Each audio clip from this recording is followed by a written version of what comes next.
And we're back with another episode of the Lakers Fast Break Podcast. It's post-game, preseason post-game, everyone. Great to have you back right here at the Lakers Fast Break. Pop Culture Cosmos, where we cover the latest news and trends in pop culture each and every week, twice a week, wherever you get your podcasts. I do have one in the can. I'm going to go ahead and pop out over of course, the evening. So everybody on their way to work will have a fresh Pop Culture Cosmos where we talk probably the end of Tron. Yeah. But also as well, New York Comic Con. Talk about what Marvel was doing there. Talk about some of the trailers that were released. Also as well, want to go ahead a little bit into Battlefield. We talk a little Xbox and more. So go ahead and check out the Pop Culture Cosmos wherever you get your podcast Monday morning. It'll be right there waiting for you, right there on Apple Podcasts and Spotify. Also, as well, of course, don't forget my good friend, indeed, Chris, the art director. Of course, you know him as Drip Show. Drip Show shop for amazing quality collectibles that touch on pop culture and also, as well, of course, the sports world. If you want something in a design, in a hat, a shirt, canvas art, pillow, or more, go ahead and check it out today. Follow Chris, the art director, at Drip Show Shop on Twitter and Instagram. Let him know what you're thinking of. He'll see if he can design it for you, and he'll get you, obviously, a great quote on that as far as a good price, and send it out to you, and you will have something there that will always cherish. I will always cherish my Kobe Sega Genesis canvas art that he so graciously sent me, and hopefully he can do something like that for you. It is at Drip Show Shop on Instagram and Twitter. Also want to give a big shout out if you're in the Las Vegas area. I want to go ahead and give my friends at Retro City Games a big shout out.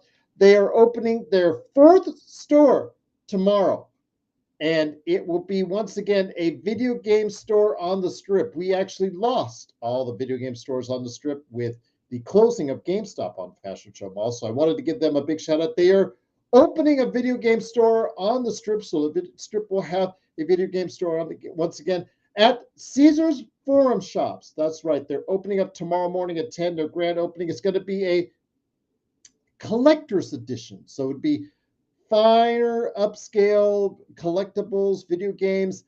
Really, if you're a collector of video games and all sorts of good stuff in pop culture, check it out. Retro City Games on the forum shops right there at Caesar's Palace, indeed. But also wanted to give a big shout out to, of course, Lakerholics crew. Jamie Sweet was on earlier today with me. Lakerholics.com. Go ahead and check out Laker Tom and Jamie Sweet are arguing about this time around. Once we find out each and every day what's going on with the Lakers at Lakerholics.com. Also, as well, I'm part of Jeff TV covering the Lakers and Dodgers. I know he's excited. Also, as well, the Joe Soro experiment with Joe Soro. Those guys are really excited for what's to come with the National League Championship Series tomorrow with the Dodgers and the Brewers. Looking forward to seeing what's going to go on there, but also as well what's going to go on with you guys as far as your thoughts on the Dodgers and what's upcoming there as well. Inside Sports Fantasy Football, Chris Lardieri, my good friend, my co-host on the show, has told me he is going to be available for this week. So I'm hopeful that we'll get one out to you guys, and I'll let you know on this show that we do. But also as well, my team previews. Don't forget my NBA team previews with my interviews with sports writers and personalities and hosts from all around the world who cover their specific NBA teams. We have got all of them lined up for you, and we have done it, I think, as far as best job we can to try and show you guys that we have a lot of good stuff on the way for you on that. Each and every day, I've been releasing a new NBA team preview, one after another, after another. Earlier today, I did for our members only. Right now is Portland Trailblazers with Peter Sampson. That was a great conversation. So if you want to go ahead and check out what I'm doing, become a member, you get those videos first, 24 hours in advance, by becoming a member for just $2.99 a month, right there for you. And then if you don't want to wait, you want to be a little bit cheap, you don't want to help me out, the $2.99 a month, that's fine. I understand. I respect your decision on that. But you guys get ahead a little later on, as far as a day later, for those videos. Right now, you're on the Phoenix Suns, part 1 and part 2 Luke Duffy was the latest one I released you guys out. So go ahead and check out what I'm doing each and every time out on our NBA team previews as we continue. And I also have other special interviews that are of great interest to you guys as well right here at the Lakers Fast Break Podcast. Well, the Lakers' third game after a week off on the exhibition schedule was against Golden State. And we thought maybe that we'll see the first time in Marcus Smart in the Lakers jersey. No, last minute, JJ said, no, I said he was going to play. No, I made a mistake. Smart will play some other time. Yes, he's talked about the next 2 of 3 exhibition games you will see Marcus Smart. Luka Doncic warmed up great, looked great in warm-ups, and talked about possibly him being able to play the game today. Oh, no, wait a minute. JJ said, no. Next 2 of the 3 exhibition games, you'll be able to see him there. They had the audacity and the mindset to go ahead and have scheduled a back-to-back during the preseason schedule, which blew me away. I don't get it. You have a week off, but you have a back-to-back. You couldn't find a spot to put in a different spot. Okay, but anyways, need I digress on that? But yes, you will see Luka Doncic and Marcus Smart in 2 of the next preseason games. But tonight, we did have out there a few of the guys that you'll be seeing on a regular basis, including Rui, DeAndre Ayton, Austin Reeves, and how did that look along with the rest of the crew in the first game after we found out that LeBron James will be out for several weeks at the very least before they reevaluate him. So how did it work out for the Lakers today against a Golden State team that didn't have all of its starters as well? How did that match up in the exhibition season so far? But the Lakers, 0-2 on the season coming in, found their way to success. They started strong. First half, 63 points in the first half, really got it going.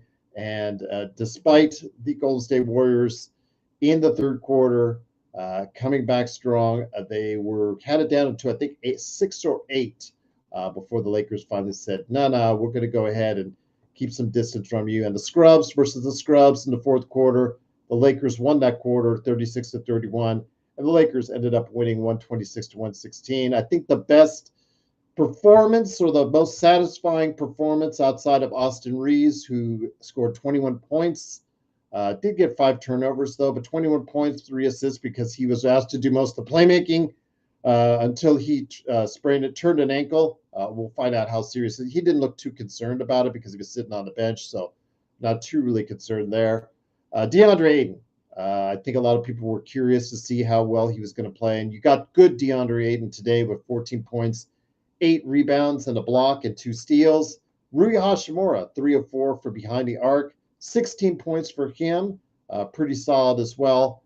Dalton Connect, who I've talked about at length in regards to him playing for his very future with the Lakers, because he still has to wait for the team to decide to pick up his option for the next 2 years, for the next 2 consecutive Halloweens.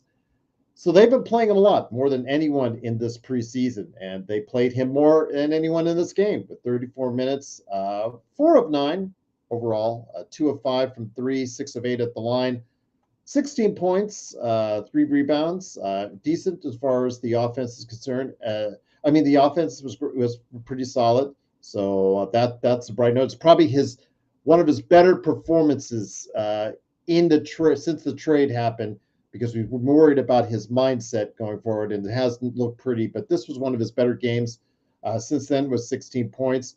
His defense was still not terrific or great or average, but yeah, his offense picked up some slack today, so that was a good sign. Jake LaRavia was 4 of 13, 1 of 4 behind the arc. Struggled a little bit with his shot today, but 11 points and 4 steals.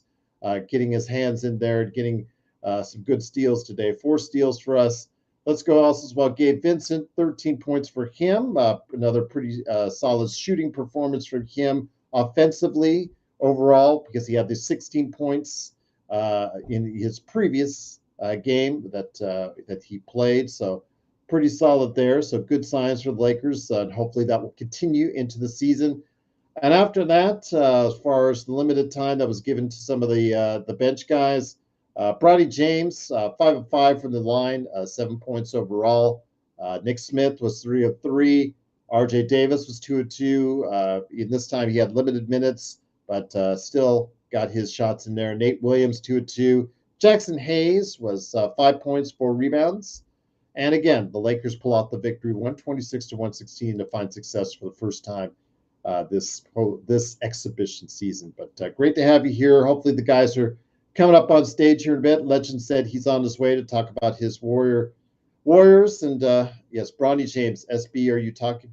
You guys are going off already. Bronny, yeah, you got to the line. You made your free throws, so I'll give you that. Didn't do a whole lot else while you were cruising out there. But again, 5 free throws, 5 out of 5. Hey, got to keep hitting them like that. All right. See, working at the free throw line. So there you go. Absolutely. There you go. That's the way you need to get those free throws done there, Bronny. Who's in the chat right now for our audio listening, because our listeners are probably going, what the hell is he talking about Bronny like that for? There's a individual in the chat that's named himself Bronny James in recent episodes. So I wanted to give you guys that heads up indeed. The Search and Destroy said the Lakers played better defense. They did. Absolutely. Not having Curry there, Search, I think is a relief. And not having also Horford there as well, being able to spread the floor like they can, I think it makes it a lot easier to guard them. So yes, they did. We were able to be able to defend a little bit better along the perimeter. I saw that Dalton still struggles to move his feet, and that's still a concerning note. But he did have his best offensive performance in quite some time. So I think that's a sign and a hopeful sign for Lakers fans going forward. I think they will pick up his option here before Halloween for at least this year. We'll see what happens going forward. Somebody's obsessed with Cool Bro, but okay. JSJ, do I need to be the... You guys are just having like a weird conversation on the side, but yeah, there you go. Did you like the lob? Yes, I like the lob, Bronny. Yes, always like to see the lob. But yeah, as far as overall, again, getting to the line, you made your free throws. I'll compliment you on that. Absolutely. There were still times where you're still a little bit frustrating to watch. As far as out there, you get lost a little bit defensively at times, but defensively, it's supposed to be your calling card, but you got to focus on that. Probably get in the video room, watch exactly where you can work on some things, and maybe we will see you going forward a little bit more in the rotation, whether we like it or not. But again, with your dad out, that's going to give a little more minutes to a variety of players, and we saw a lot of those players tonight play effective minutes while they're out there. A +6 for Bronny. So I'm going to give you a compliment on that. +6. You're out there. The team was positive out there while you were out there. Jake LaRavia +12. And then many of the other players for the Lakers were a plus, anywhere from a +1 to a +8. So if you like that plus minus statistic, it was positive for the most part for the Lakers as they win 126 to 116. Want to hear your thoughts tonight as we talk a little bit more about Dalton Connect and what his status will be. I mean, he is getting a lot of burn. It's intentional by the organization because they still have to commit $4 million for him, and they haven't committed it yet. So that's something to be aware of as we get closer and closer to Halloween.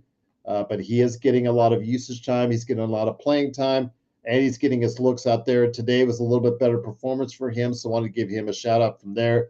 Austin Reeves, though. Austin Reeves looks ready to play. Hopefully the turn ankle was not too much of a concern. He didn't look too concerned when he sat down. So 21 points tonight for him. 5 turnovers, but again, 21 points, trying to generate the offense. But DeAndre Ayton tonight, I want to go ahead and give a special shout out to him because 14 points, 8 rebounds, 5 assists in 26 minutes. Very solid effort, and that's something I think we can take moving forward. If we can get to 15, 17 from him a game, 10, 11 rebounds a game, and just overall solid play like what we saw tonight, that's great. He had the mid-range going. I'd like to see him once him and Luka start playing together to really start working on that lob, pick and roll, get the lob going. Like to see him get to the free throw line because I know it's been a joke amongst the NBA media about him not being able to get to the line. So yeah, just like to see what the status of it is as far as him going forward, and I'd love to see him being able to go ahead and be able to play as far as that's concerned at a good level, because obviously his future is riding on it. Apples, I don't know why somebody's asking me if I like apples. You just trying to mess with us as far as that's concerned. Those are just lame trolling. If you're a troll and you're doing it lame, you get called out on for being a lame troll. So it makes no sense trolling if you're gonna do it half-ass. Troll well or go. It's just that simple. Or just watch. There you go. Joe, it says no one's talking to you. All right. Joe's a troll. Well, yeah, we all know Joe's a troll. But that's just Joe. That's just Joe right there for you. I'm not reading it. Somebody said I know somebody said if I like apples. I'm like, what the hell does that have to do with the Lakers game? I don't care about apples right now. I care about the Lakers. And if you had any guts, Joe Soro, you would get on stage and talk about what you saw, what you liked and didn't like, and give people real analysis instead of your chit chat on the chit chat there. Give people real analysis of what you saw and observed in today's game, because I noticed that comments were earlier today that in fact, Jamie's guest said exhibition is important. Well, exhibition is important to guys that are trying to crack the rotation or make an NBA team. And today we saw a good bit of that as far as, Dalton Connect getting the lion's share of the minutes and opportunities to go ahead and see if he can, evaluate him as far as he can be a member of the rotation going forward. He said he's a big fan of, yes, we know Joe Soro likes Joe Soro. Yes, we know. Sometimes I don't know how you get your head in the room. It's just so big. The ego is just so big, but it is there. But Search, what's going on, my friend? Best in the business as far as that's concerned. Love all the mods. Absolutely, you guys do a great job. You learn from Search. You guys learn from the Master Jedi himself, Search and Destroy. Absolutely, indeed. Great to have you here. Martin, it's great to have you on the playback. Truly appreciate you joining us. Bronny James, you won't be a fan of him anymore after you heard me say this. Yes, yes. Bronny, stop asking if people saw your lob. You acted like it's the greatest thing in the world. Yeah, it was a lob. All right, I get it. All right, get over it. It's the preseason. Again, it is, of course, the Lakers winning 126 to 116. Absolutely a nice performance for the Lakers from outside the third quarter. It was actually pretty solid for the first half. And then, of course, into the fourth quarter with the scrubs. Giving enough effort to win the quarter there. But yes, definitely like what I saw from DeAndre Ayton today. Definitely what we needed from that center position that we didn't get last year after Anthony Davis left. So yes, getting 14 and 8 in 26 minutes, pretty good productivity. I like the fact that he was sharing the ball, 5 assists from him, 2 steals, absolutely a positive performance. Jared Vanderbilt, who has been the source of much discussion. I have speculated that he will probably be the name that's called at the beginning of the season to be in that starting lineup to replace the injured LeBron James, simply because he's a known quantity to JJ. Whether you like him or don't like him, whether you're on Vando Hill or not, he does look healthier because he's another year removed from that double foot surgery. Today, you got pretty much what you can expect from Vando. 3 of 9 today. Most of those were close in shots. 0 of 4 from 3, which is right in line with what Vando does. 6 points, 2 assists, 4 rebounds. No steals, though, but again, a positive with the +1 and the +1 minus. Only 1 turnover. Again, how much you can have him out there as long as he's still playing good defense and trying to defend at a high level. We'll have to wait and see, because you're going to have with LeBron James out, you're going to have to find a way to go ahead and be able to make up not only for the points, but for his presence, and be able to, if that's the case, change your makeup a little bit by putting in more defenders.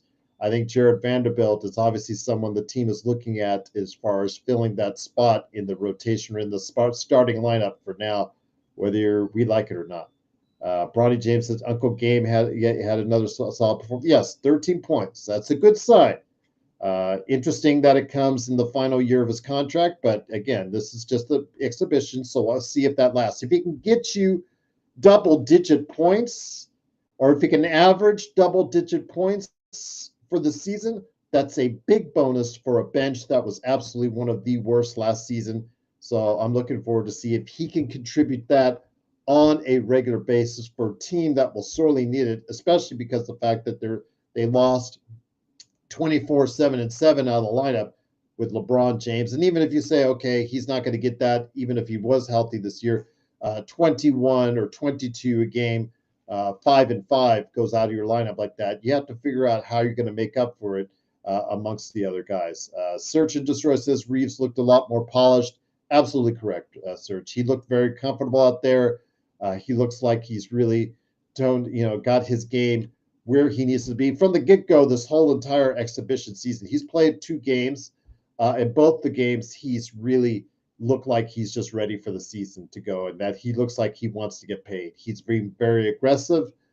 His playmaking skills seem to be pretty good. The turnovers, 5 turnovers. Sometimes he was being forced to do too much, but then again, he'll have Luka alongside him on many occasions, so he won't have to try to force things in the offense maybe as much as he is right now, but he will be getting increased usage with the injury to LeBron James. So look for him to be a key part of the Lakers offense going forward, even more so in the coming weeks and months. So I'm looking forward to seeing that. He looks like he's ready. And if he can get anywhere close, Search, to 40% shooting, as far as his three-point shooting is concerned, that would be just such a big bonus.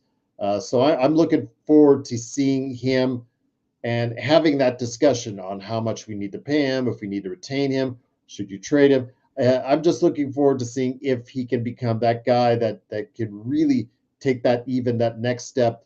I'm not going to be like Sean. I know Sean had said about him being an all-star. I'm not ready to go there yet, but if he can become even a close to a top 50 player in the league by the time the end of the season's done, that really is a big bonus for the Lakers. Although some people would say he's up there right now as a top 50 player. So there you go. JSJ said, I'm calling Pat Spencer as an all NBA tryhard. Yep, that's how he made the team last year, JSJ. Pat Spencer is Mr. Hustle. He doesn't have the gifts that a lot of the other players do that they take for granted in the NBA, and he is a big effort guy, and you got to give him credit for that. And obviously Steve Kerr likes that, and that's why he was on the team last year, and that's why he's playing it right now. I think Bronny need to take some lessons from Pat Spencer, because sometimes he gives the effort that I think a lot of people would like to see more of from you on that, as far as on both ends of the floor, as far as being able to give that extra 100%. I think a lot of people have said that sometimes you look too relaxed out there, and I think if you need to just go ahead and obviously give as much effort as you can, then obviously that will help the Lakers going forward, as much as we'll see if your shot improves as well. I mean, if you can have a chance to go out there, Bronny, and be able to play solid defense and be able to shoot at least an average level in the NBA, who knows? But I don't know if that will be the case, but we'll wait and see. I know you are, with your father's absence, is probably going to get more of a look, again, whether we like it or not. Xbox, what's up, my friend? Always great to have you here. Yes, Spencer is your friend. Oh, that's great. Look at what the cat dragged in. It is my good friend indeed. It is, of course, the mastermind behind SimBlades, SimBladesWorldwide.com. I know him and I go at each other all the time, but there is no doubt who I would recommend for your next lawn or artificial turf needs. It is SimBlades, SimBladesWorldwide.com, because you cannot deny the quality that it's there. And also, as well, the guy behind the Joe Soro experiment. It is Joe Soro. Joe, good to have you here. I know that my audio is on mono for right now. I'm going to try to adjust it while you talk, because I think my headset is just something wrong with the battery right now. So I'll try to figure it out right now, because I'm on my camera mic. But let me ask you this. Let me take away some good thoughts from you on the game, as far as how the Lakers looked in that first half, because that's really what we can evaluate it on in these exhibition games, is how they looked in that first half. DeAndre Ayton is going to be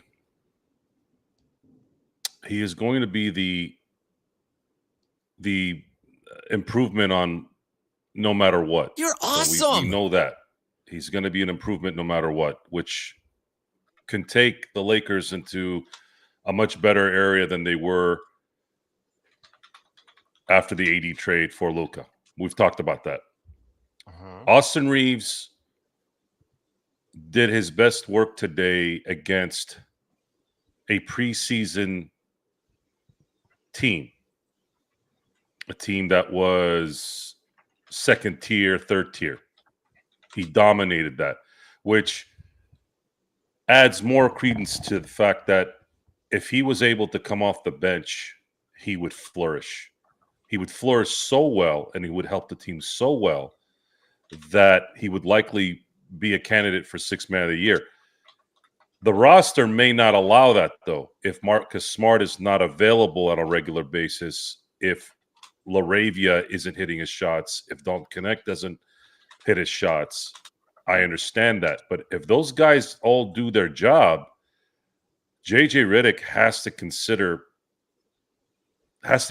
it if he wants the best possible lineups throughout an 82-game season with this team.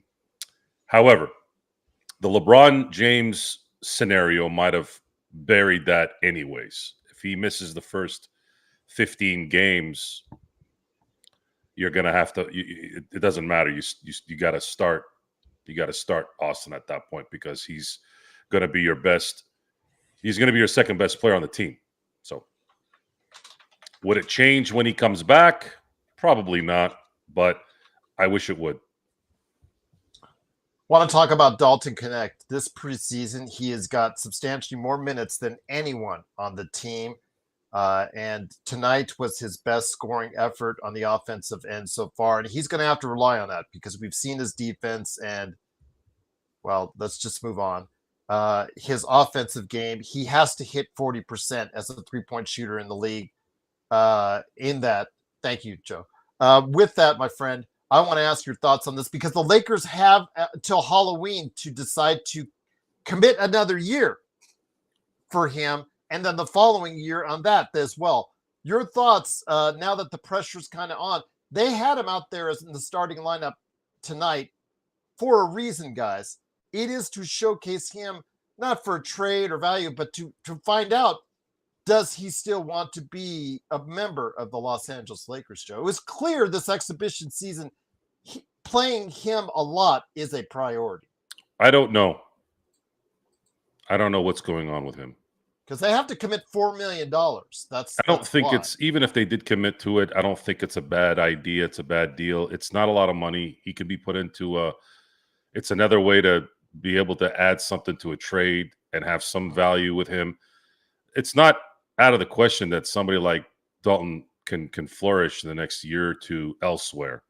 I don't think anyone who can shoot like him can find a place in the NBA. He's got the size for it.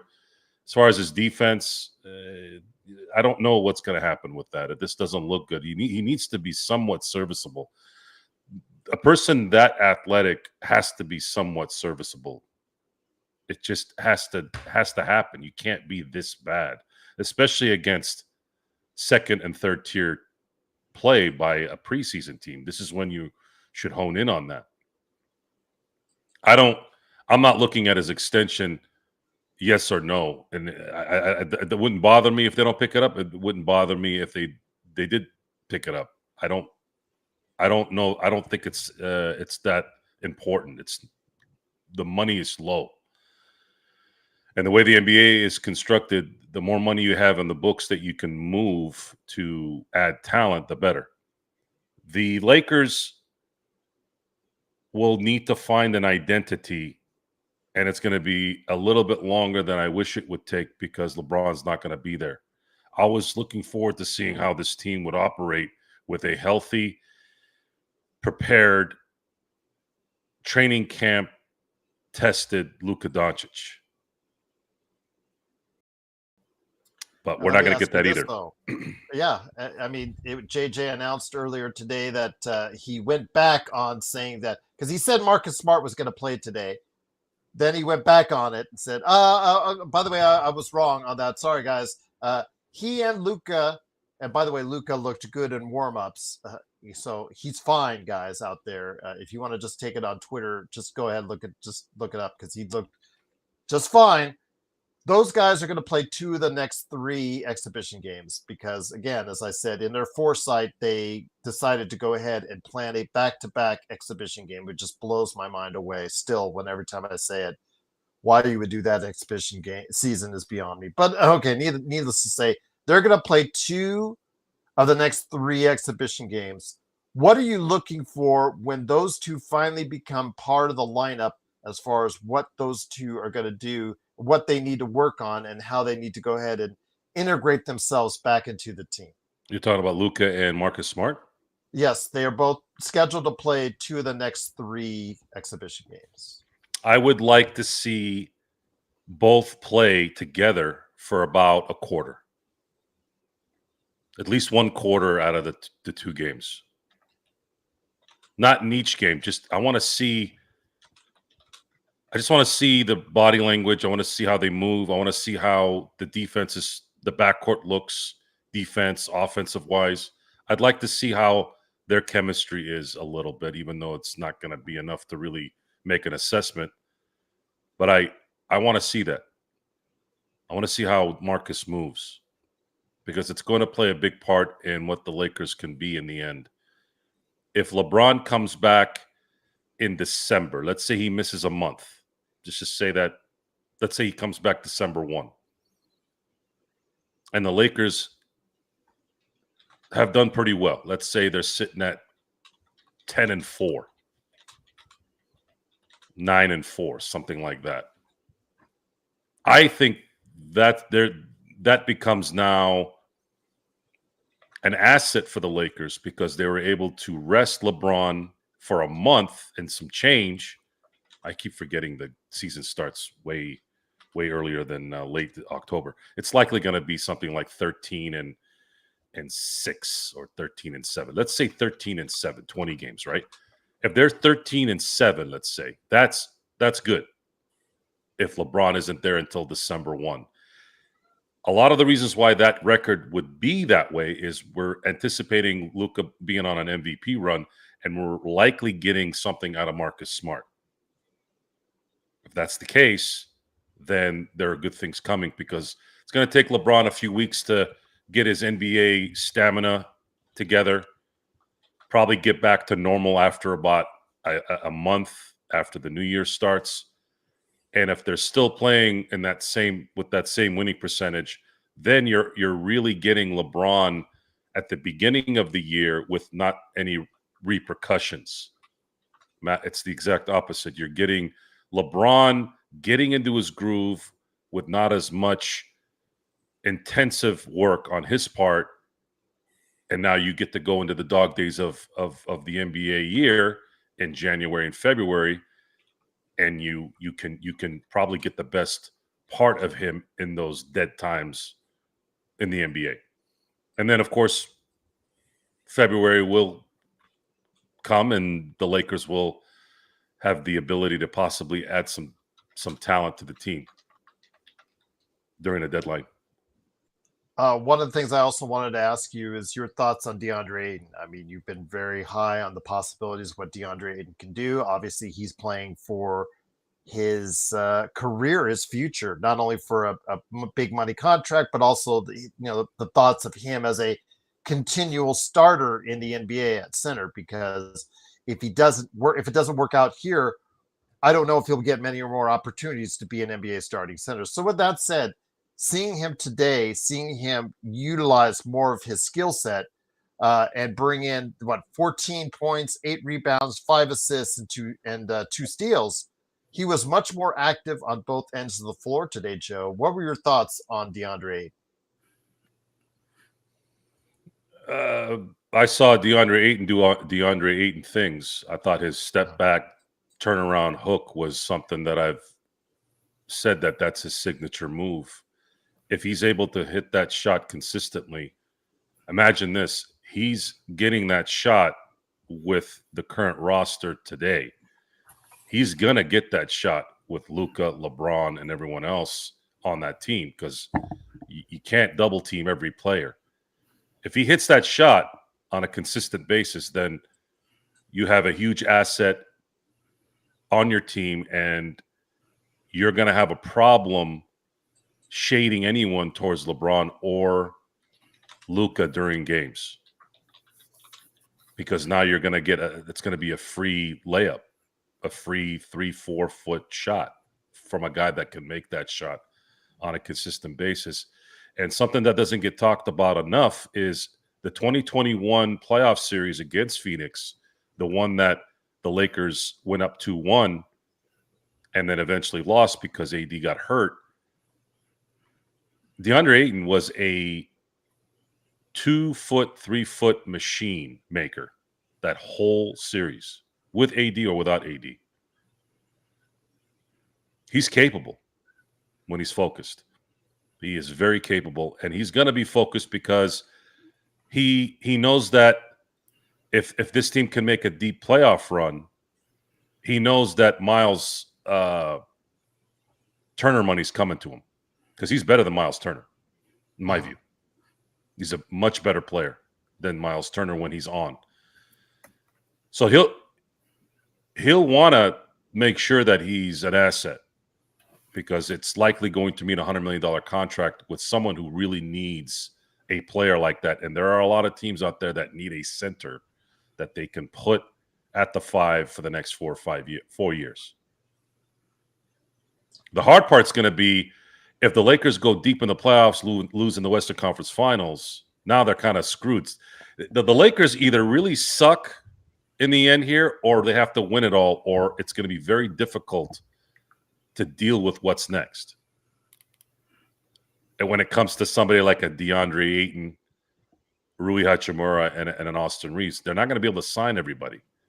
They're going to have to lose at least one of those guys. And that wasn't even including DeAndre Ayton. I was actually just saying Reeves or Rui. It's going to be one of those guys. They're not going to keep both because they still got to get a second guy. Yeah. Yep. I agree. And you can't tie $30 million to each to two guys when they're not. Those guys aren't even close to being a number two. They're not even close. They're not, in my view, they're not really a 3. Reeves is a 4. Rui is a 5 on a title team. Their money won't say that, but their skill sets, that's where they sit from my view. Also here today, good man indeed. It is, of course, Legend from I Got Next Sports Media. Truly great to have you here, my friend. I think Son has a question for you in the chat. Just want to mention to you, Joe. Legend, great to have you here, my friend. I know it's late for you. Your thoughts on the Warriors today? Obviously, not having Butler, Horford, Curry in there. Obviously, like the Lakers the other day, when you don't have your main guys in there, obviously it sets you up. Doesn't set you up well. Pods had a good game for you guys. 23 points for him.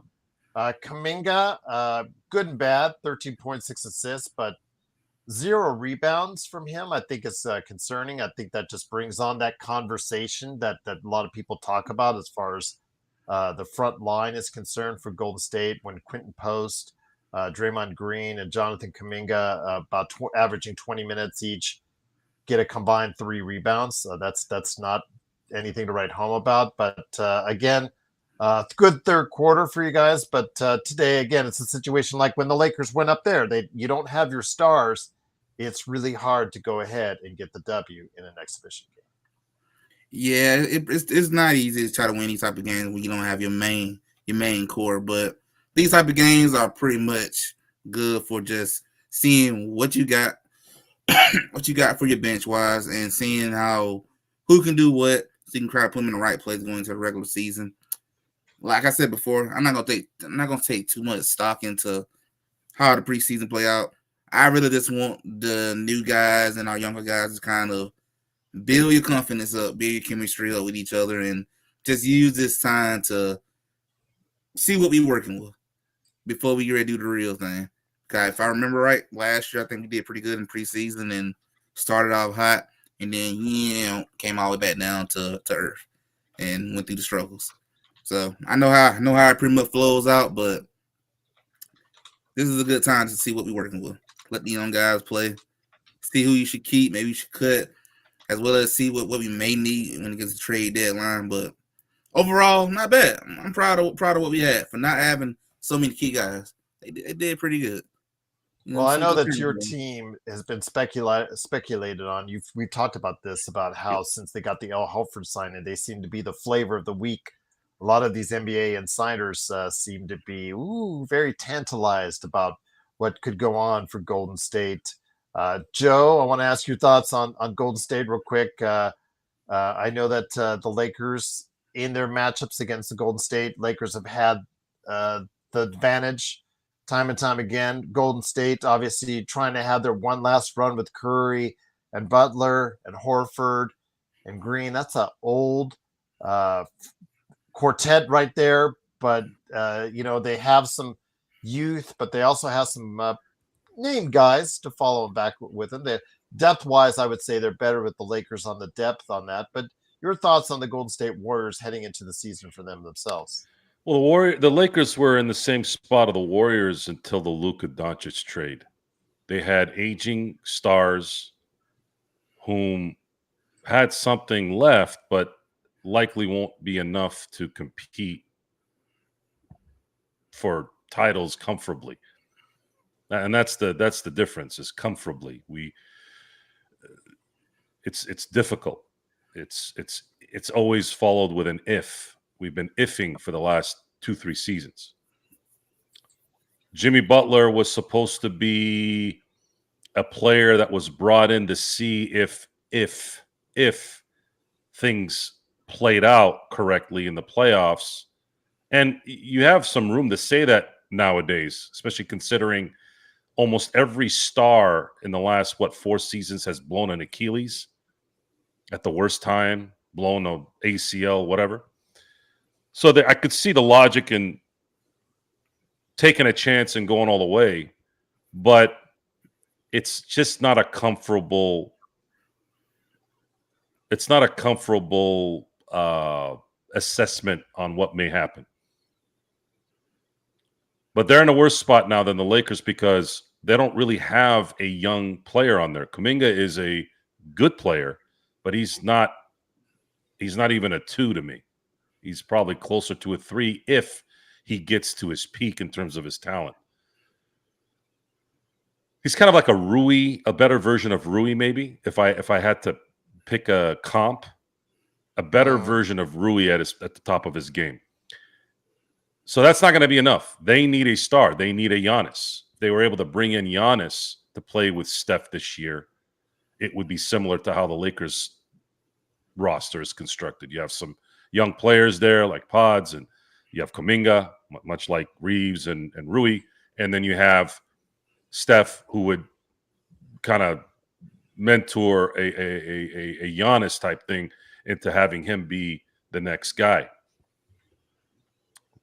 I don't know what Golden State's going to do next. I don't know what they're going to do, but I do know what they would likely have to do. They would likely have to find the next star. I just don't know who that is and who would go to Golden State. Someone would have to demand to go there as well. And then they can use the Jimmy Butler contract to make it work. It would have to be a demand. So because I don't even know if they have enough picks to go after. And that's the problem.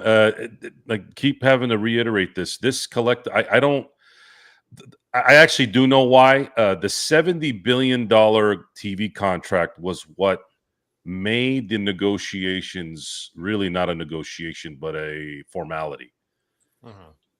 The owners waived $70 billion, I believe, to the NBA PA and said, sign this immediately so we can get this contract in.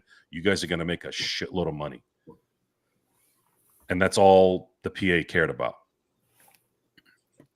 The problem is that money, because players are generally stupid when it comes to business, that deal actually may have handicapped stars in the even more in terms of their peak money, because they have two options now, and it's real now. Before, there was a little bit of room with the bird rights and teams willing to go over the cap, go over the luxury cap. Now it's a pseudo hard cap once you get over the second apron. Now there isn't a choice. An owner can't come in and go, I don't give a damn what's there. We'll get the bird rights and then we'll pay them what they want. They can't even do that anymore. It's a hard cap after the second apron. So now a star player, we were talking about how Luka and more than likely Wembanyama, they may be the first 80, 90, $100 million a year players. Not really. Not really.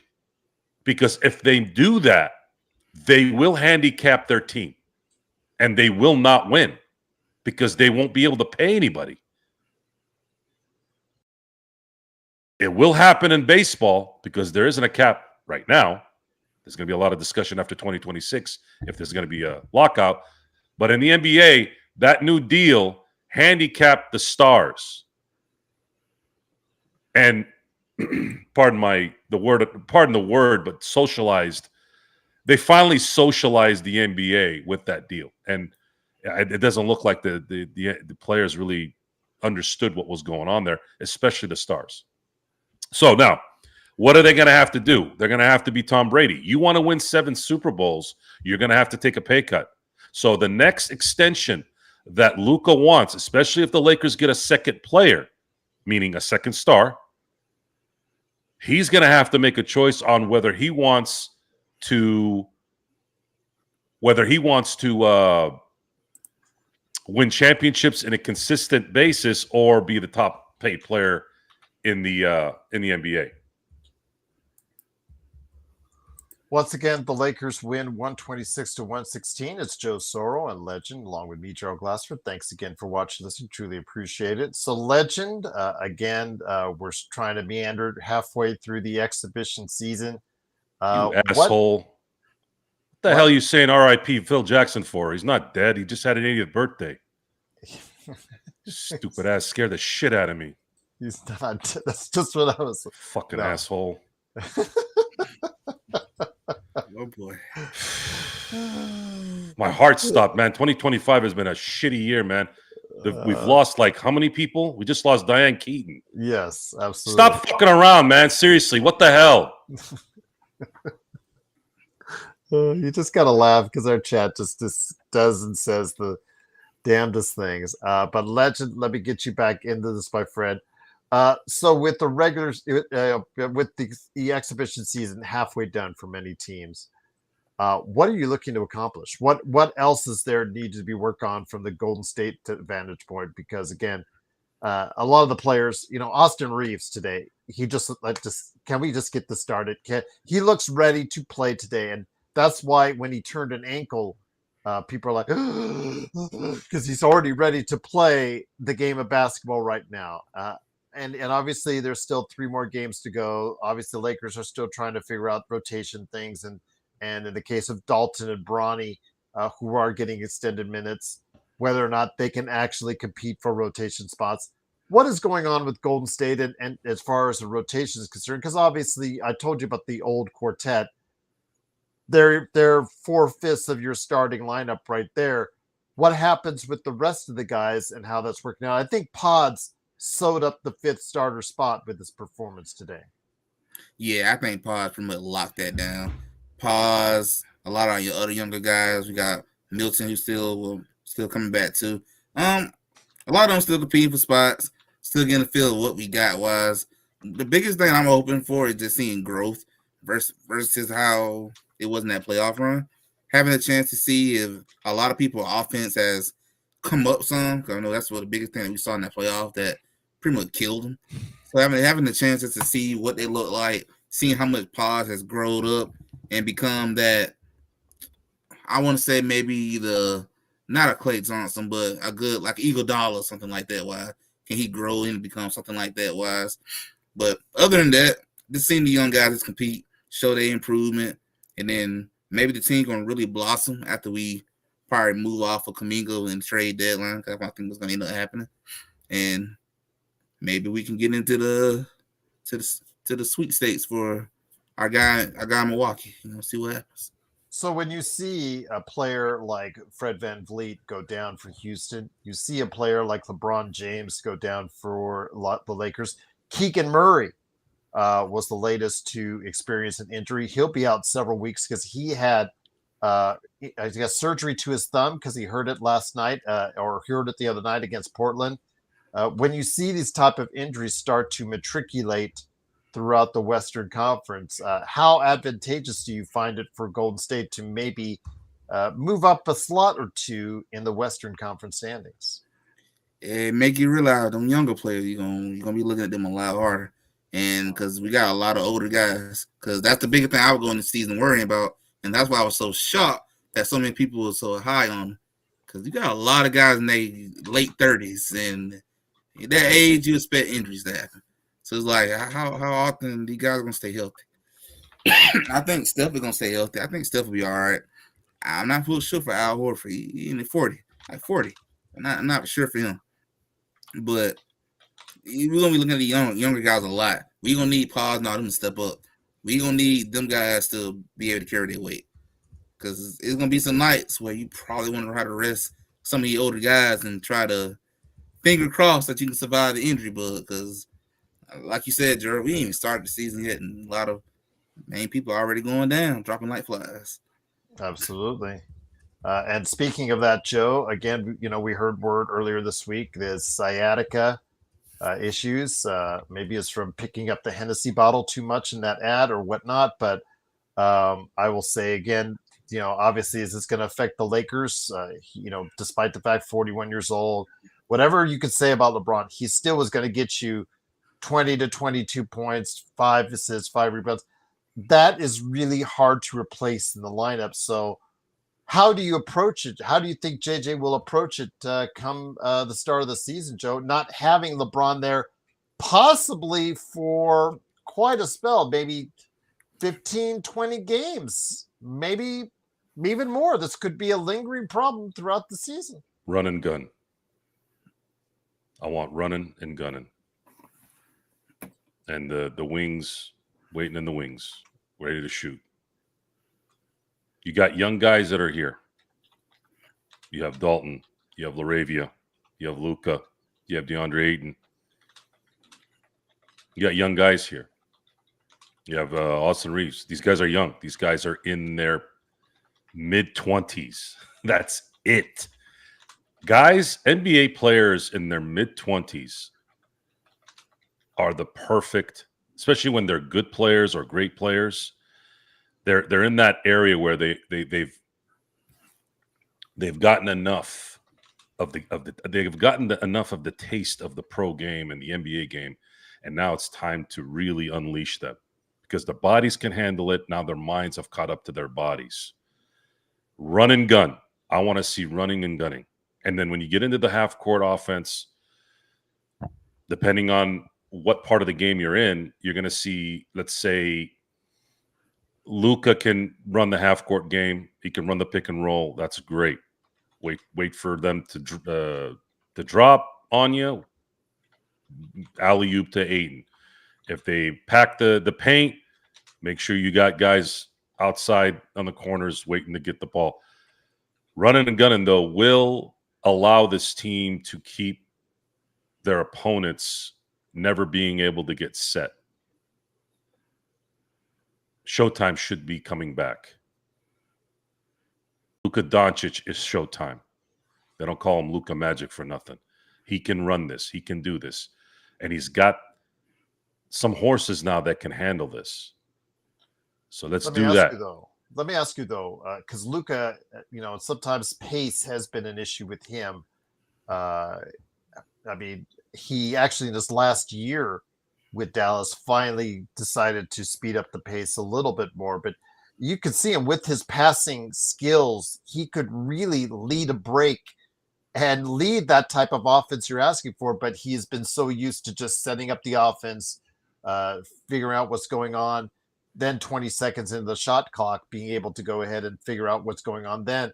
I really would like to go with you on that as far as an up-tempo offense that I'd like to see with LeBron James out of the lineup, that even they rely on it even more, Joe. Getting easy baskets, it just helps the offense flow. I mean, Indiana, look at the success they had when they had Halliburton last season, about how keeping the pressure on the defense on the other team really makes it a lot easier to win basketball games. It is. It's very. It's key. It's a key to a couple things. Number one, your defense benefits from easy baskets because you can get back on defense much quicker. You don't need all 5 guys on the other side of the court, right? So you have a trailer, you have the guy that's initiating the fast break, and then you have your wing guys that are finding the spots to stay open or get to the basket. And in today's NBA, you know that fast breaks usually half the time end with 3-pointers. So it is what it is, right? You can have guys. You don't have to have 5, 5, 5, 5 all game. That tends to take a lot of energy. So if you can get some of those early baskets, you can get some good momentum going, because it figures into a lot of things mentally as well. Getting easy baskets helps enthusiasm. Enthusiasm helps defense. Defense is about effort. Defense is about being happy. That's really what it is. It's not because LaRavia can't step left or right. There are others that can step left and right faster than him, but he can still step left and right. And a lot of times that's an energy thing. It's a want thing. If you don't believe me, all you got to do is watch Pau Gasol, who was dubbed soft until he came to LA, had a bad finals in 2008, but then made up for it in 2009 and 2010.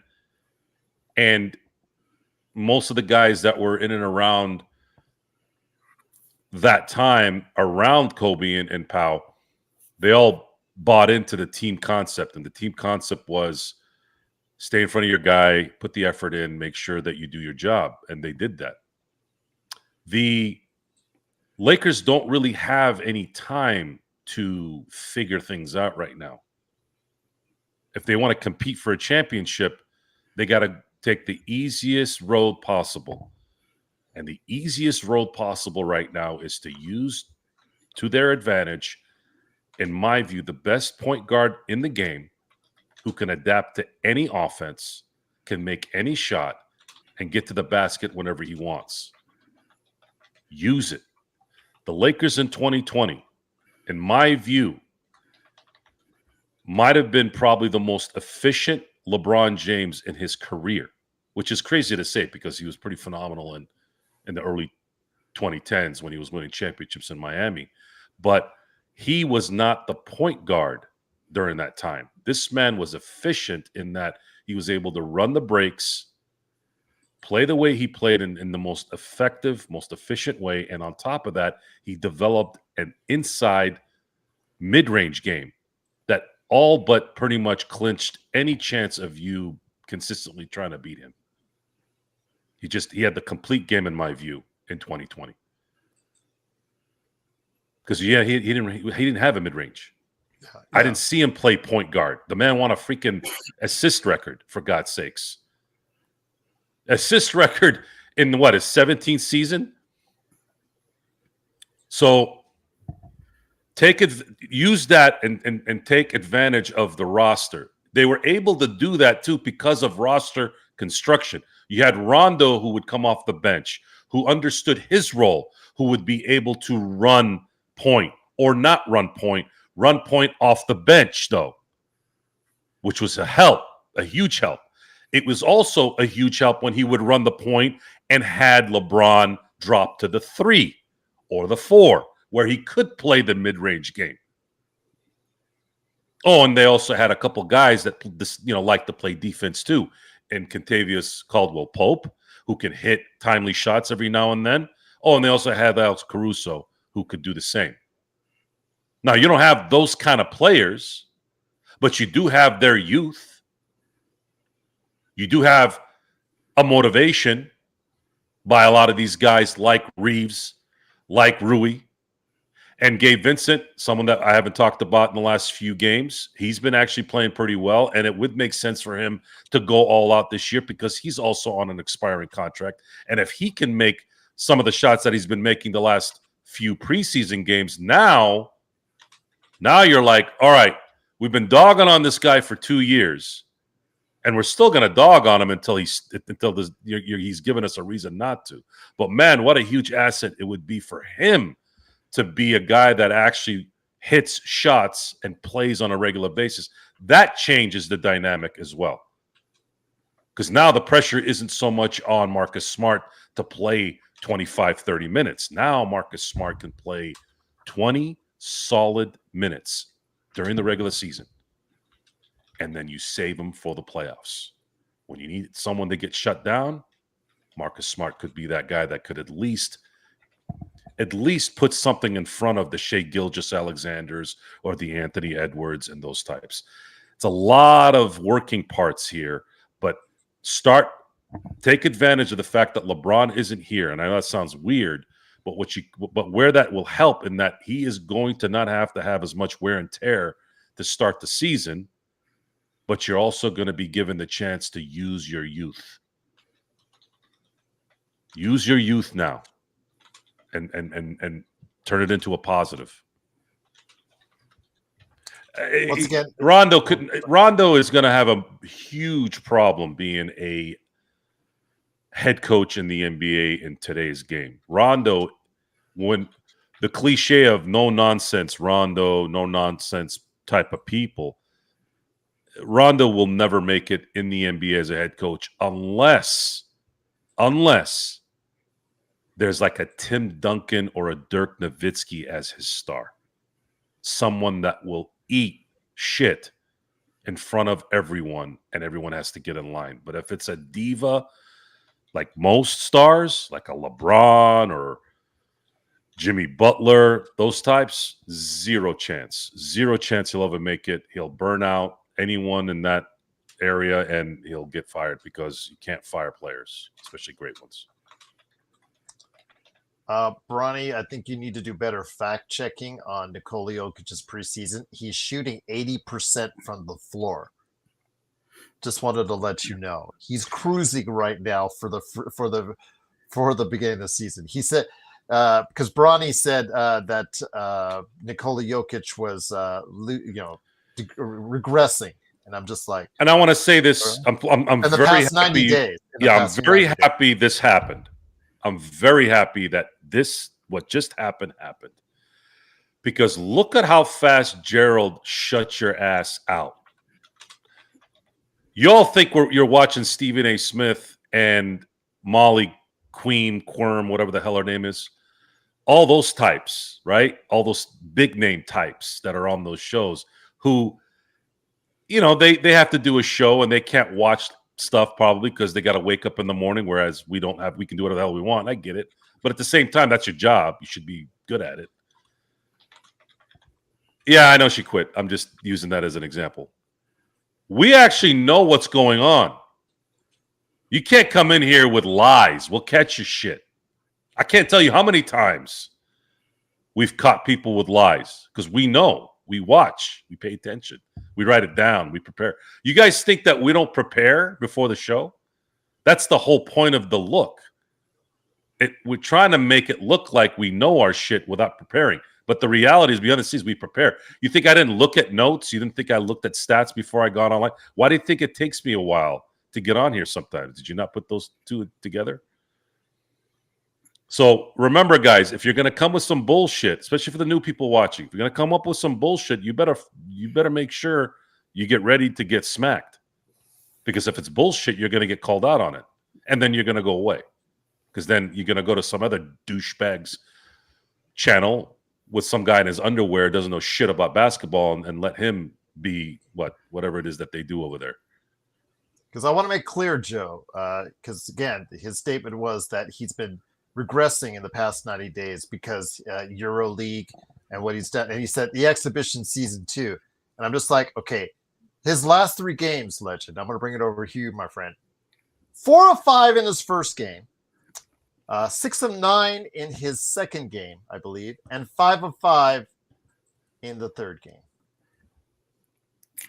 Don't sound like regression to me.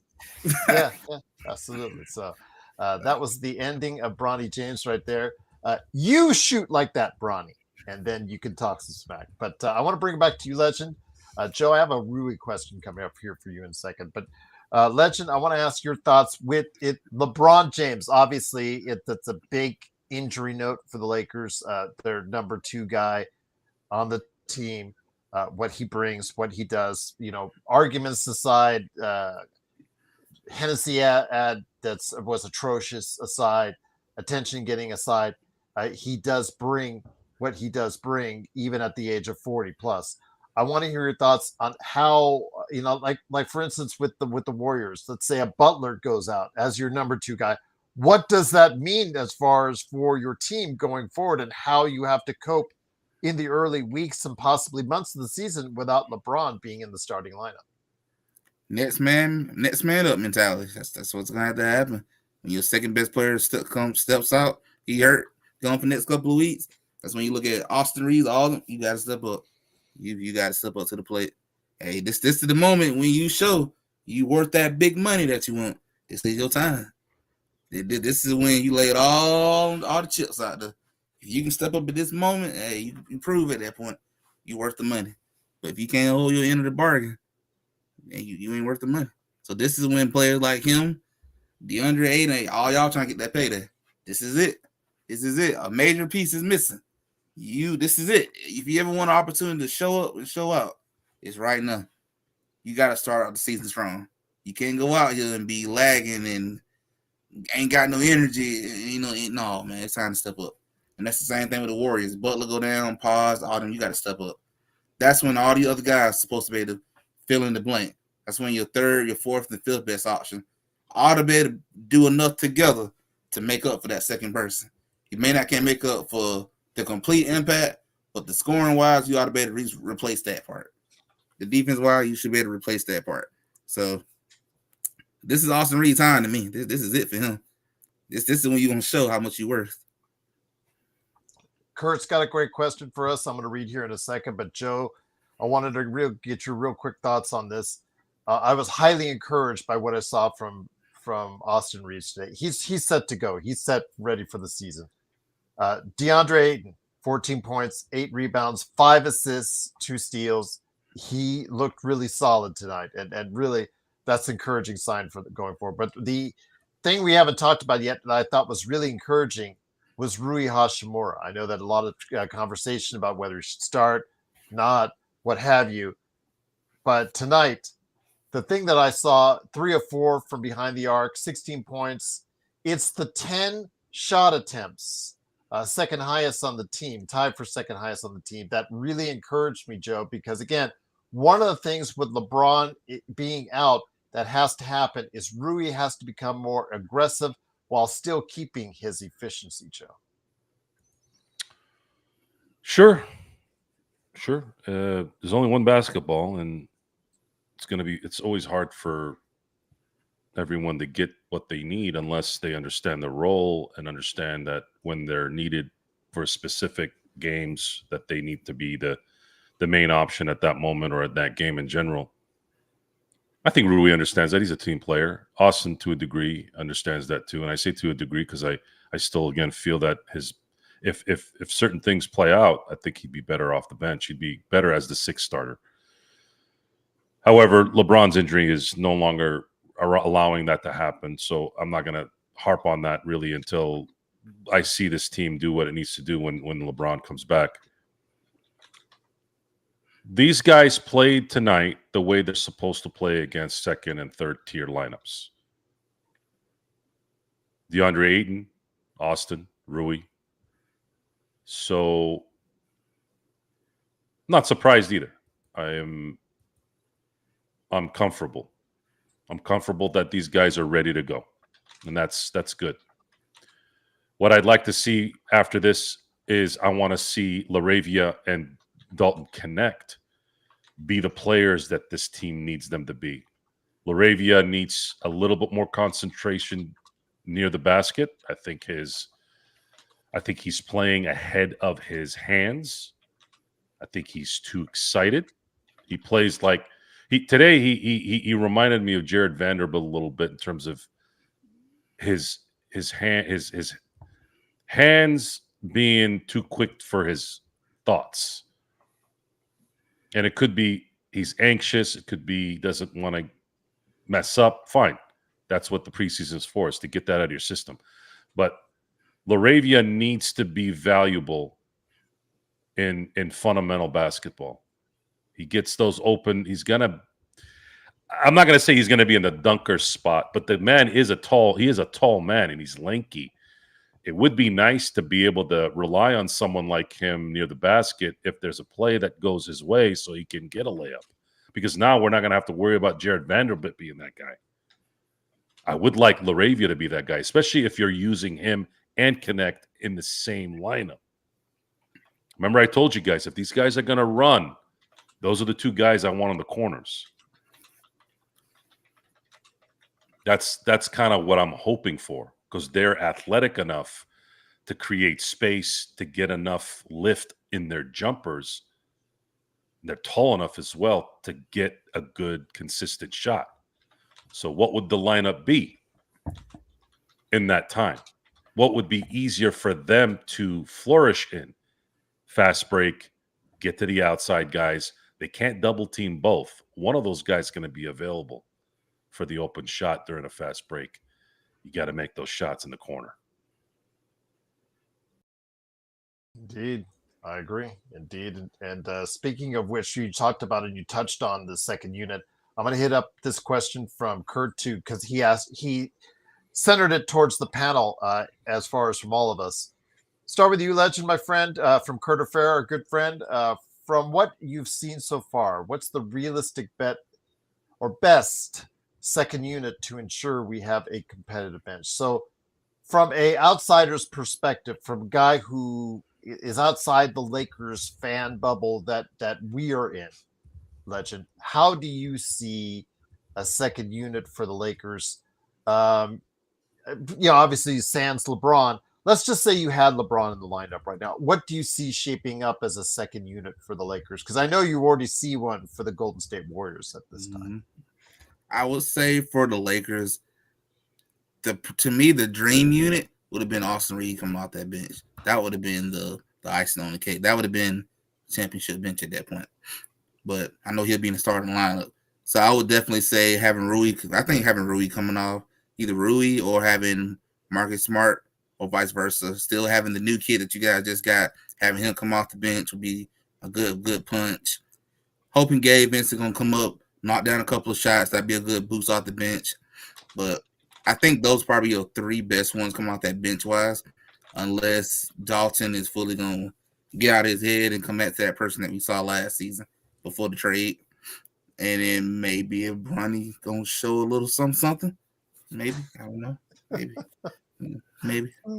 But other than that, I think that would be a good strong second unit to me. But I know the dream would be having Austin come out that bench. That is the main man that should have been leading that second unit. That's the guy. Sixth man of the year pretty much at that point. Let me ask you the same thing from Kurt right there. As far as the second unit, Joe, how do you see it shaping out? Let's say LeBron was healthy, because if he comes back before the end of the year, obviously then that gives us a chance to solidify what the rotation is. What are you seeing as a second unit coming off the bench? I would Great say, question, by the way, Kurt. Yeah, I would say slide Austin to the point. So they would start. Here's how I would set up the lineups. Just, it's so weird because LeBron's not going to be there, so I don't know how. Here's what's going to happen this year. I think what's going to happen is they're going to slide Austin as the point guard when they start the second quarters. Let's say if Luka's sitting. Okay. And he'll run the offense. And it'll be more half court, which is fine. Second units are not as rigorous as first units. So look for Austin to be the point guard, because really the Lakers don't really have another real point guard other than LeBron, but he won't be there. So I've seen LaRavia handle the ball a little bit. I don't know if that's on purpose. I don't see him running any kind of point forward or point guard thing, so that's not likely a reality there. So second unit, I see Austin taking the point guard duties at the beginning and helping the team create what needs to be done in terms of running the next 6 minutes in the second quarter before the starters get back. Alfred, great to have Alfred Esmond in the chat. I'm going to go ahead and make sure we touch on the Phoenix Suns game, a little bit of what we should focus on, because I have a feeling that will be the game where we see Luka and Marcus Smart integrated into, because that is the next game up. But Legend, I want to ask you this in regards to what JY was asking. Legend is right on the next man up, because JY was giving you compliments on that. What about the coaching?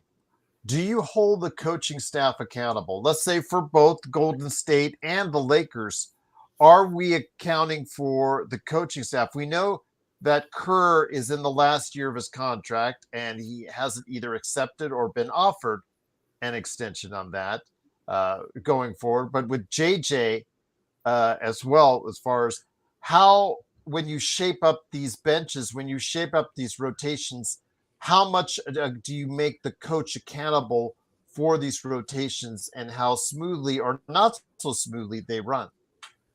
I hold the coach out. I hold the coach under a lot of pressure as much as them players, because at the end of the day, it's gonna come down to you.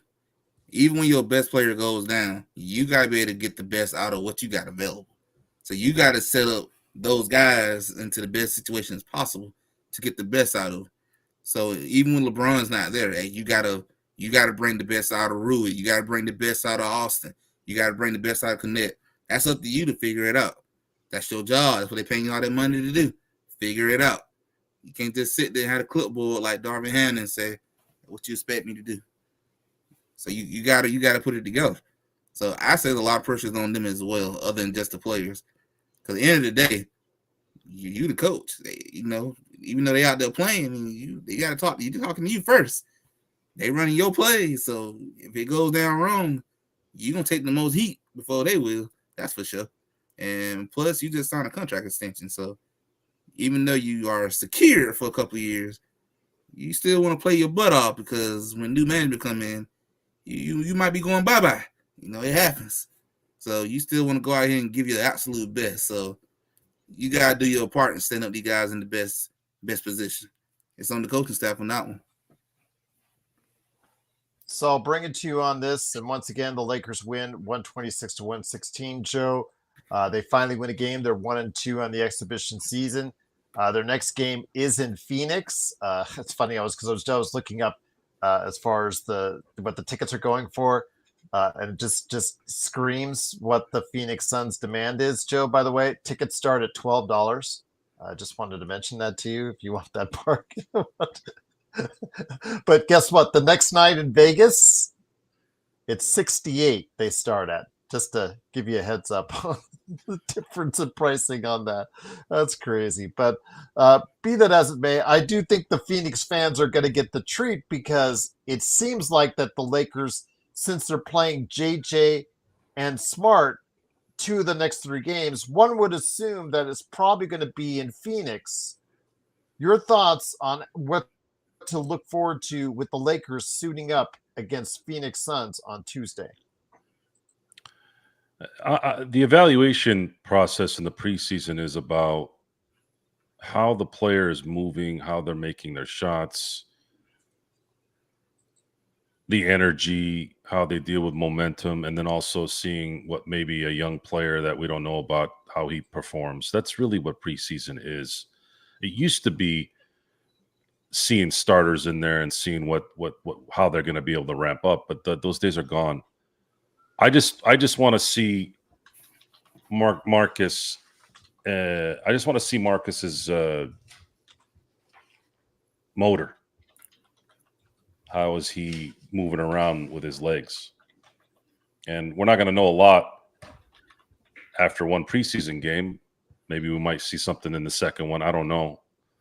But I'm crossing my fingers that he looks good, feels good, interviews afterwards and says, yeah, my body is ready for a season. That's kind of what I'm waiting to hear. I want to hear him say, I'm feeling really good. I've felt the best since I felt in the last 3 years. I'm ready to go get it. He has something to play for as well. He signed a 2-year contract, but he has a player option at the end of the year, which means if he plays well enough, he's going to opt out of that contract and hope for bigger money. This team is a one-and-done year, one-and-done team, one way or the other. Certain players are signed beyond this year, but there's significant players this year on this team that are not.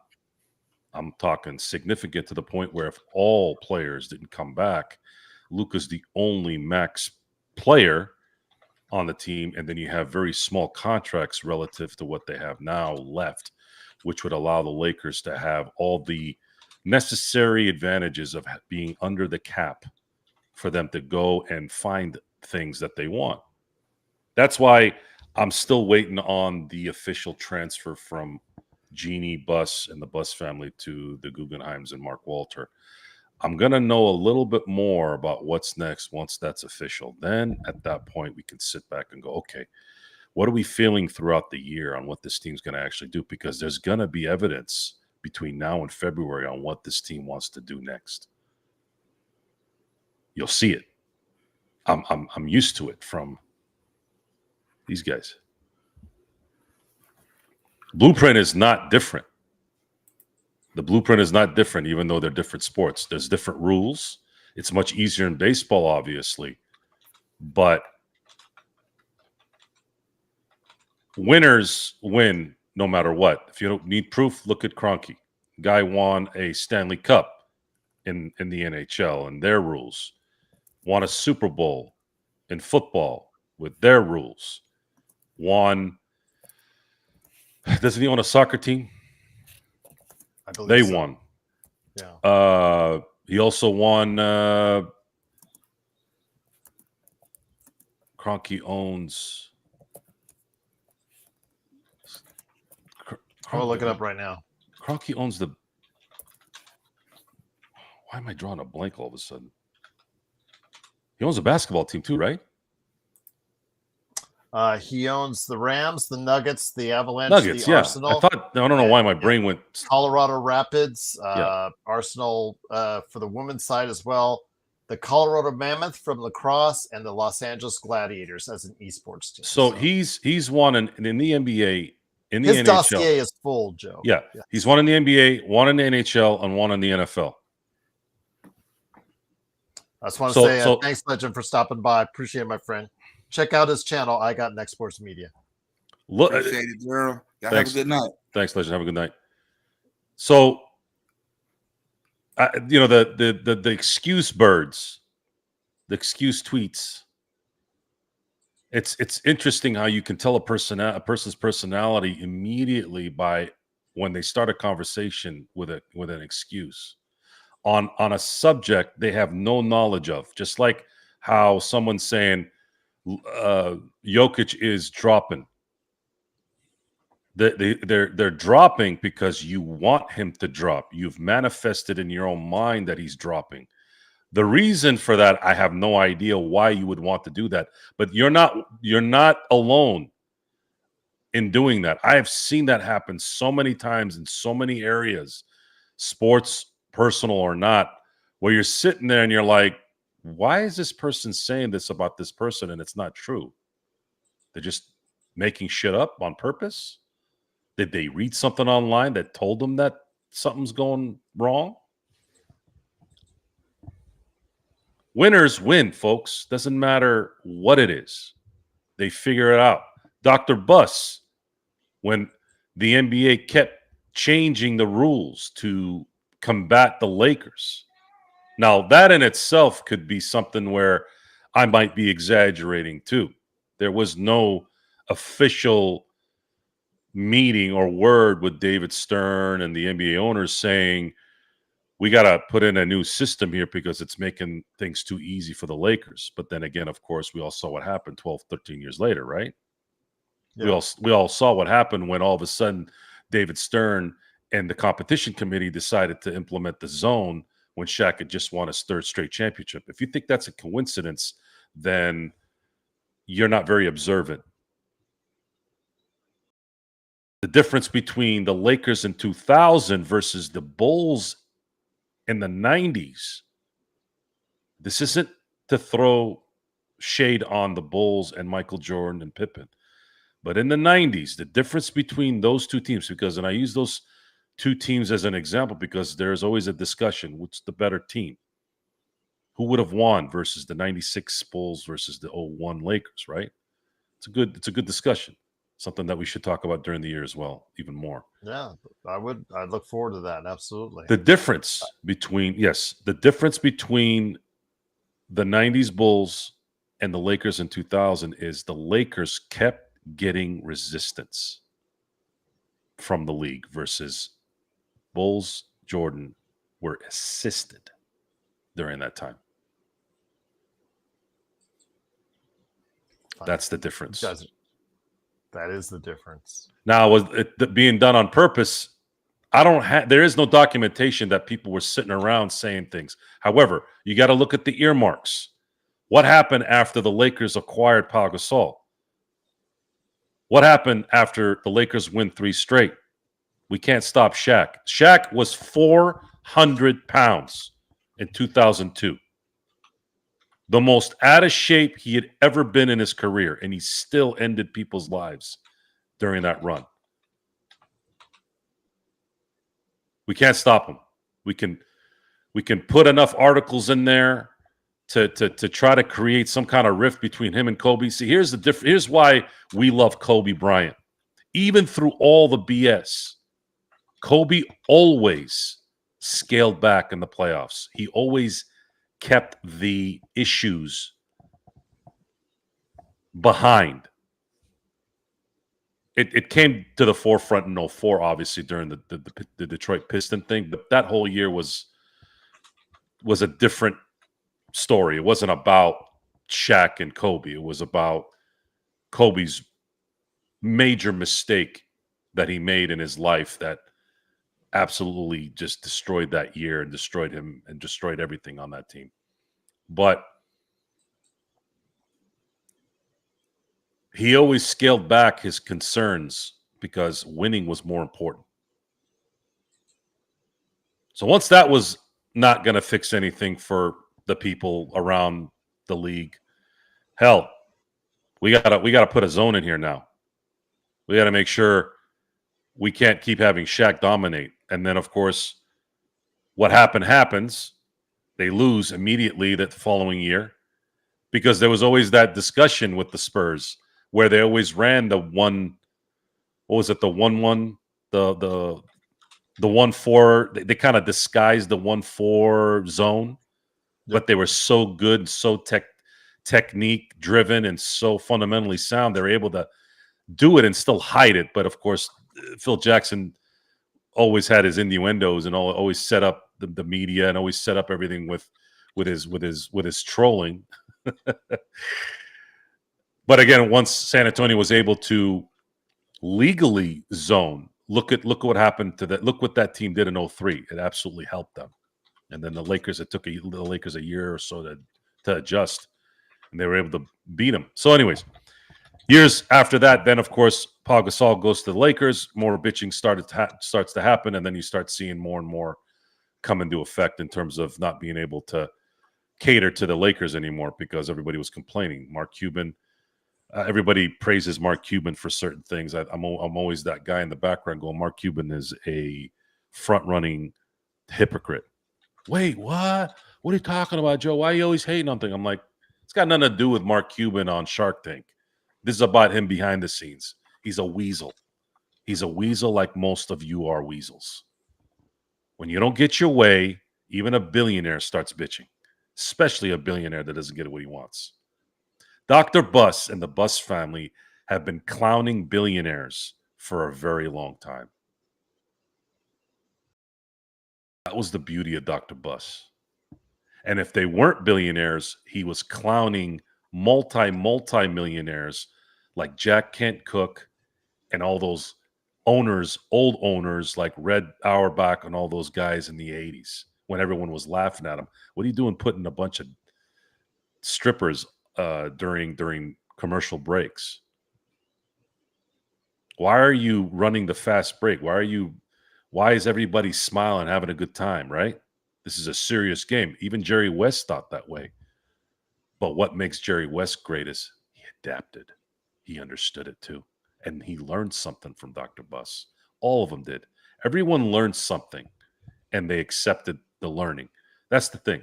You can stay old school in a lot of things in life and never veer off, meaning respect areas, respect your elders, respect your friends, respect your spouse, make sure your kids respect authority. That's a big one for me. If I see your kids being disrespectful, that is all on you. 100%. You screwed up in that area. And there's a lot of bad things with that. And this is what that is. And with that, again, it is the Lakers fast break. The Lakers win 126-116. They are 1-2 on the season. Don't forget, Tuesday and Wednesday are the Lakers games, and we'll have them for you on playback.tv/Lakers Fast Break and the post game. The world famous Lakers Fast Break post game to follow, of course. I will have more NBA team previews throughout the week.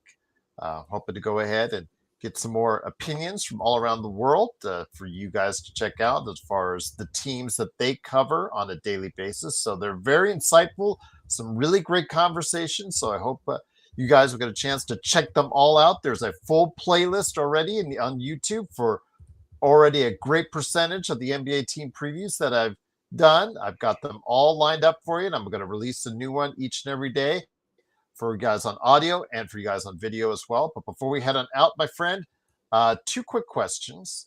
First up, before we get to the Bronny question that I think you'll have an issue with here, and I don't want to go ahead and say that yet because I want to get you while you're in a focused mind. With the Dodgers obviously having a very important week with the National League Championship Series, starting with the Brewers, what is your coverage going to be on the Joe Soro Experiment channel, both on playback and also as well your channel on YouTube? My schedule is sort of starting to get a little bit easier to manage to where my late nights aren't affected. See, I work late at night because I don't get interrupted. So a lot of my phone calls and a lot of my dialogue, a lot of my work, I try to avoid the office late at night as much as I can, but sometimes I have to be there. I have to be at the office warehouse. Otherwise, it takes physical work that I got to do there so that everything gets set up the way it needs to. So I'm not bunching everything up. Everything in the business is about not getting behind so that I don't have to deal with it later. So with that, and with the Lakers starting the season, it's going to be my schedule and the time of the year is going to be a little easier for me to be available. Now, the next couple weekends are going to be tough because I'm going to be out of town this weekend. I'm going to be up in San Francisco, Bay Area.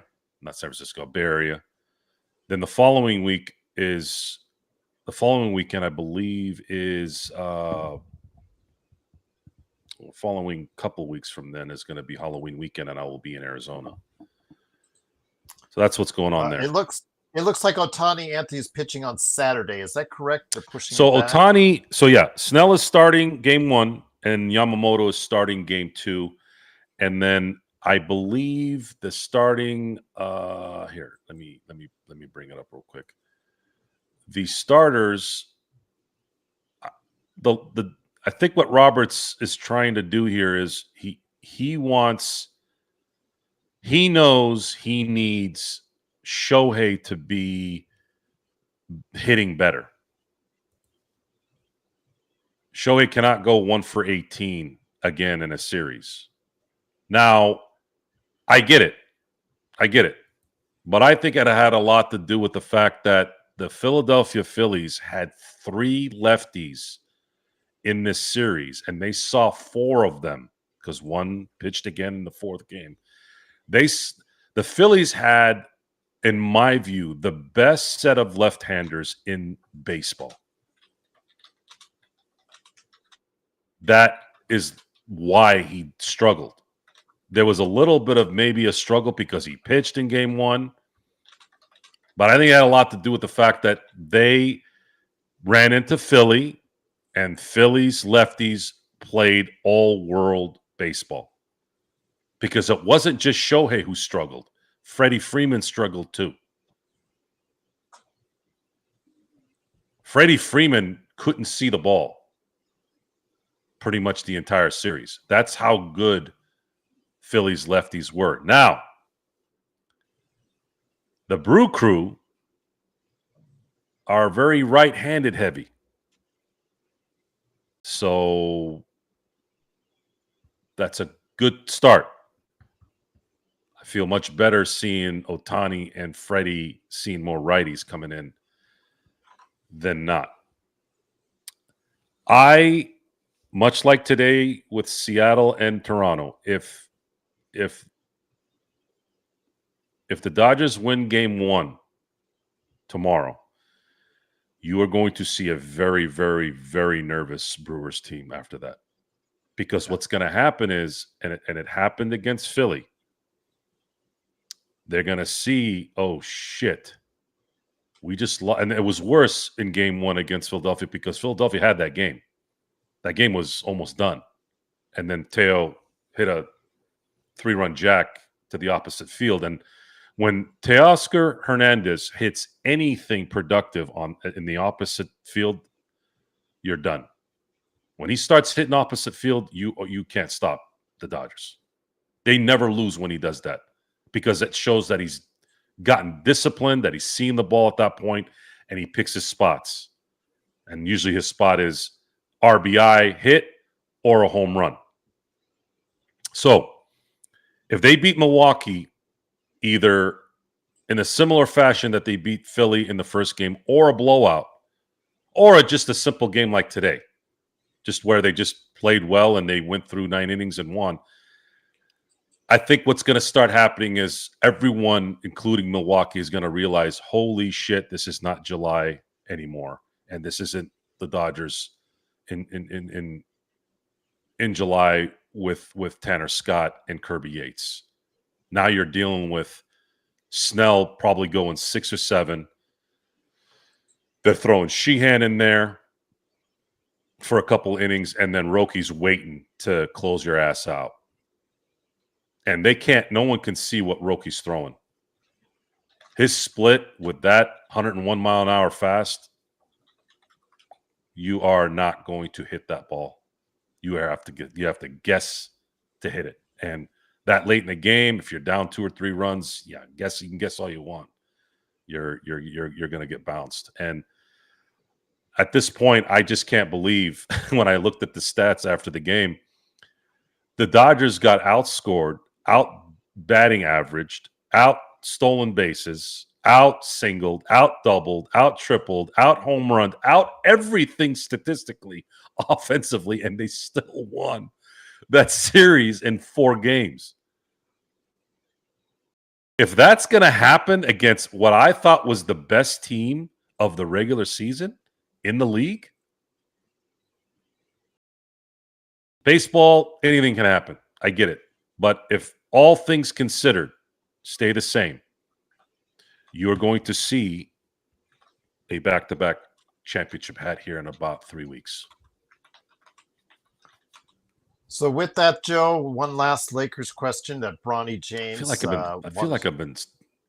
feel like very sermon-like this last hour. Is it sounding like that? No, it's I just sound normal. I don't know. Calm. Yeah, good. I think you sound normal. I think people are just always wanting rants from you, and when you're trying to just give sound, it's hard to insight. rant. You guys would have loved. You guys would have hated me in the 2000s. I would have never been known as for the rants. Think about it for a second. From 2000 to 2010, I witnessed 7 championships from my teams. I was the happiest fan on the planet. And if not for I was watching the 2008 NLCS, some of the clips. Corey Wade doesn't get enough flack. It's Bronxton that gets the flack because of the Matt Stairs home run. But Corey Wade actually should get more heat for the Victorino home run before they brought in Bronxton. The Dodgers were up 5-3. Yeah. Corey Wade actually was Corey Wade was the problem in that series. Bronxton came in when it was tied. It should have never been tied. There was 2 outs too, by the way. And then, of course, the one in 09 when it was the bottom of the ninth. That one was a killer when Jimmy Rollins hit that double to win the game. But yeah, even towards the end of the decade, the 08-09 Dodgers, that team was really fun to watch with Manny Ramirez. I had rarely seen at that time in my life, a singular player make that kind of an impact in a winning situation. It's so hard in baseball because you only get not one chance per 9 to make a difference, right? And I just never seen anything like that. And I wanted there to be a reward for it. I really wanted, and I felt very, very, very confident that had they won in 08, they beaten the Phillies in 08, they would have beaten the Rays in the World Series. Whether they would have beaten the Yankees in 09, I don't know. That Yankee team was pretty good. But 08, I felt very comfortable. It would have been nice to 08. So check this out, Gerald. 08 was an interesting year. So we had the 08 Dodgers. Had they won the championship, I would have had the 08-09 Lakers win a championship. Then the 08-09 Steelers win a championship, all in the same calendar year. Everything would have started in that calendar. It was that close. I got married in 08 too, by the way. There you go. We'll speak of something about marriage here in a minute. It would have been pretty close to the greatest, because that Steelers season obviously is the greatest season I've ever witnessed. Not winning it all has to be the button, right? But my God, that was the most fun watching football for my team ever. They had the hardest schedule at that time in years. They went through the hardest schedule. I think it was 20 years, they said, in terms of winning percentage from the year before. And even the games they lost were formidable losses. They lost to Philly and Philly, which they always lose to Philly and Philly, right? They lost like 15-8 or something, 15-9, right? Then you had the losses to the Mannings on back-to-back games, and that's nothing to be ashamed of. Eli was at his peak at that point, and so was Peyton Manning to a degree. And then, of course, the one loss they always have against the Ravens every year at that point. After that, it was epic games of just winning and seeing one of the best defenses I'd ever seen as well at that time.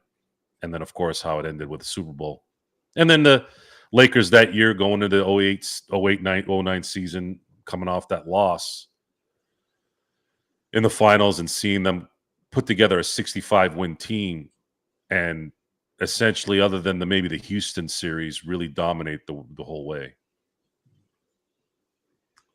So before we head on out, my friend, I wanted to go ahead and get you a comment from Bronny James.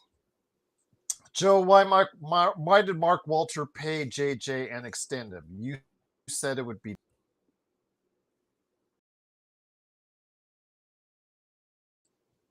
I'll let you think about that for a second. Why did he extend JJ? Yes, although actually technically it was, Rob Pelinka and Jeannie Buss that extended it. I don't know. I have to believe there's got to be some kind of dialogue no matter what. And maybe there was an understanding, well, let's give JJ a chance here.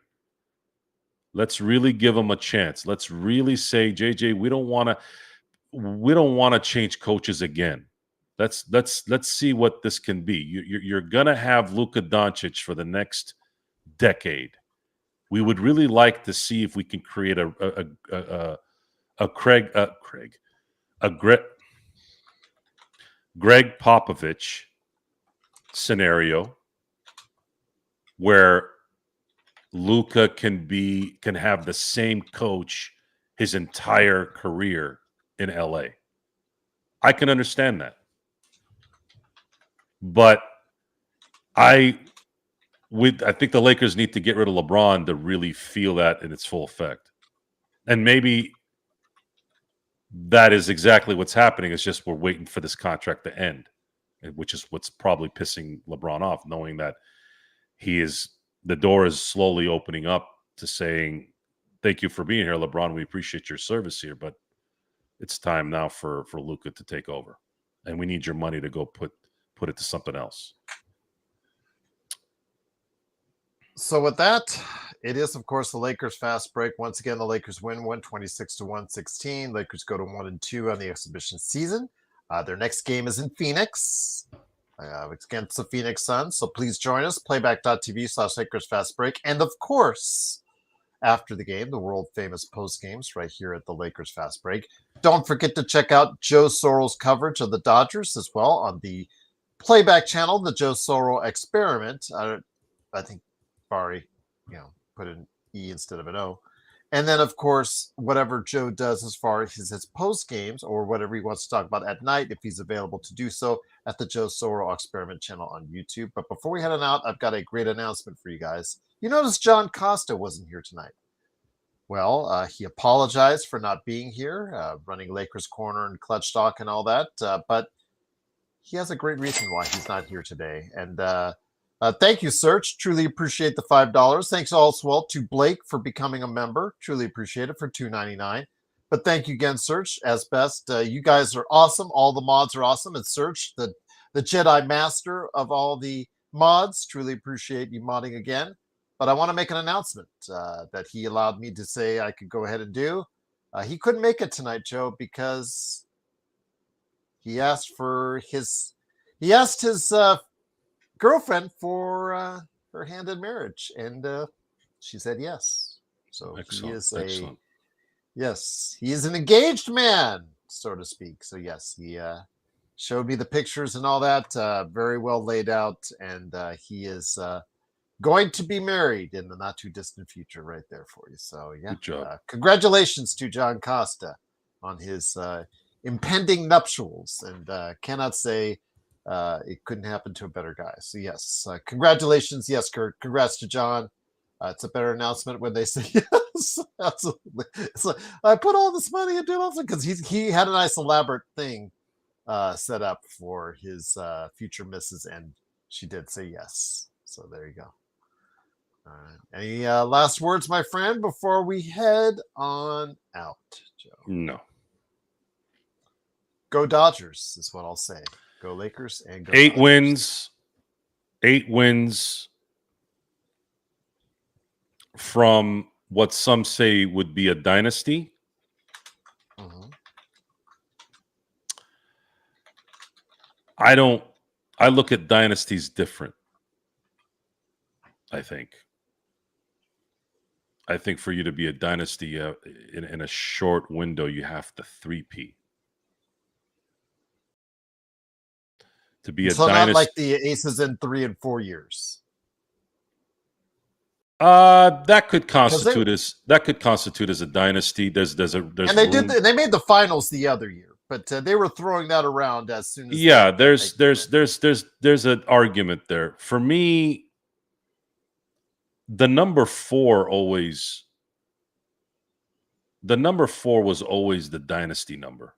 And maybe it's because I grew up with the Steelers winning 4 in the 70s and the Niners winning 4 in the 80s. Of course, the Bulls winning 6, the Lakers winning 5, So I grew up in the 80s and 90s seeing 4, 4, 5, 6. And to me, that kind of constituted as a dynasty. That's the number. So the Lakers won in 1980, 82, 85, 87, and 88. That is a dynasty.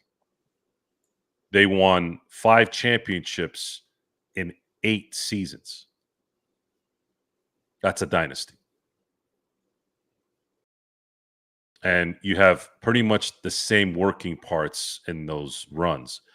I had a discussion about whether the San Antonio Spurs were a dynasty in 99, 03, 05, 07, and 2014. I would say you could call it the Duncan dynasty, but I don't know if they were a dynasty. They never repeated, and their championships were kind of spread out.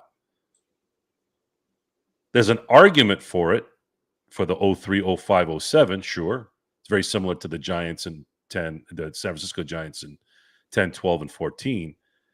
But I feel like the number 4 is the number. So the Yankees winning in 96, 98, 99, and 2000, that is a dynasty. 4 and 5 is a damn good number, especially with a three-peat in there. So for me, I think for the Dodgers, in my view, my instincts are saying the Dodgers have to win, let's say, this year. They'll have a repeat. That'd be nice to have a repeat in there. And then let's say if they lose next year and win in 2027, then they're a dynasty because then they will have won 4, what would it be, 20, 21, 22, 23, 24, 25, 26, 27. They will have won 4 in 8 seasons. That is a dynasty. Fair enough. However, I don't give a shit about any of that. My focus right now as a fan is win 8 more games this year, and we'll worry about next year. Win them, win them, win them, and I want to see a back-to-back championship in Dodgers history. They have never won a back-to-back championship in all of their luster. They've been around since 1884. Let me repeat that. The Dodgers have been in existence, and I know a lot of people don't know this about baseball. Baseball's been around a long time. The Dodgers have existed. Now, they've had several different nicknames. The Bridegrooms, the Trolley Dodgers, the Robins. They finally stuck to the Dodgers because in Brooklyn, people would have to dodge the trolleys. That's why they called them the Trolley Dodgers. That's how life was at that point. So they've been around since 1884. And they have been the class of the National League with the St. Louis Cardinals. However, the Cardinals have 11 World Series championships. The Dodgers have 8.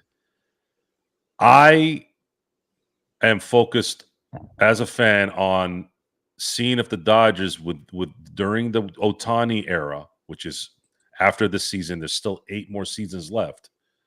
I want to see if they can eclipse the St. Louis Cardinals and get into the position of the second most championships in Major League Baseball history, which would be 12, which means they would need to win 4 more. So if they win this year, then they have 3 more to win in the final 8 years of the Ohtani era. And I think that's a fair number. I think that's something that can happen. Because they're not catching the Yankees in my lifetime or your lifetime. We're talking about likely a whole century, and we're 75 years until the end of the century. They would need to make a Yankee run during this century. Yankee run like the Yankees had in the 20th century. And the Yankees would likely have to have a Chicago Cubs or Chicago White Sox or Boston Red Sox drought for them to catch up to 27. That's little bit outside what we were talking about, but again, that's some of the stuff. Sometimes that's the life I live. Sometimes I look at shit like that and wonder. Yeah, the Seattle World Series, should the Dodgers beat the Brewers, the Seattle World Series would be, I think, a better matchup than Toronto. I think they beat Toronto or Seattle either way, but it would be nice to not have to move time zones. Yeah. I think that'd be kind of cool. I like Seattle as a city. I think it's a pretty good city. I've been to it many times. Yeah, I was surprised at how much I liked Seattle when I went there years ago. I really was. I don't know what it was. I think it might have been. It's got a nice appeal to it to me. I think it might be that sometimes you feel it in your skin. I don't know if the air is better there. I don't know if the rain or if the crispness of the air over there, I don't know if that plays a factor in it, but a lot of times I can feel like I come into a town, I'm like, I got a good feeling about this. And it usually it's pretty good. Miami was probably the worst big city I've been to, but I went there in August, which was probably the bad idea. But I had work. It was work. I had to be there for work. It was the worst place to be in August. July and August. Yeah, July and August. It was so fucking hot.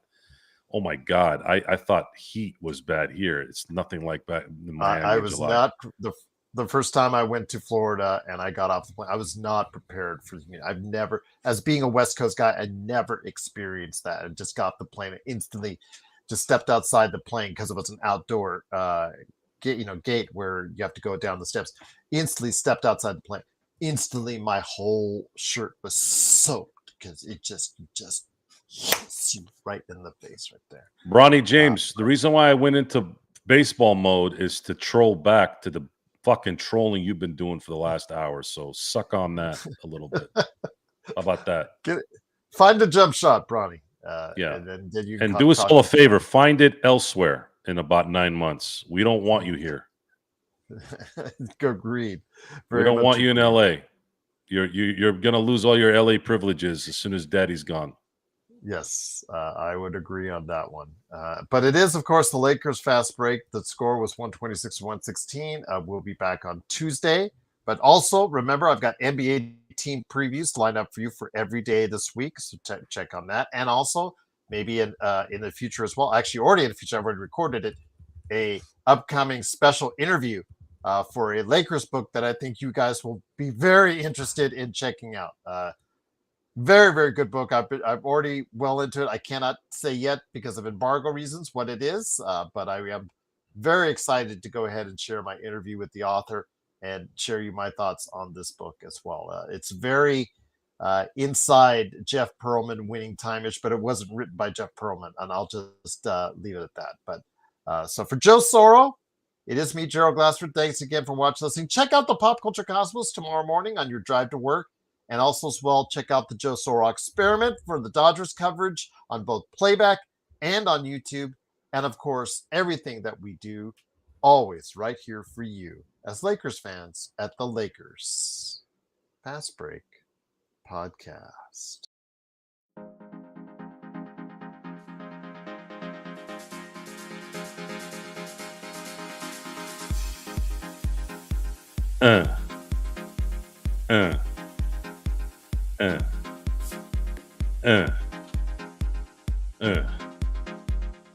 Hey, Bronny, thank you for being you.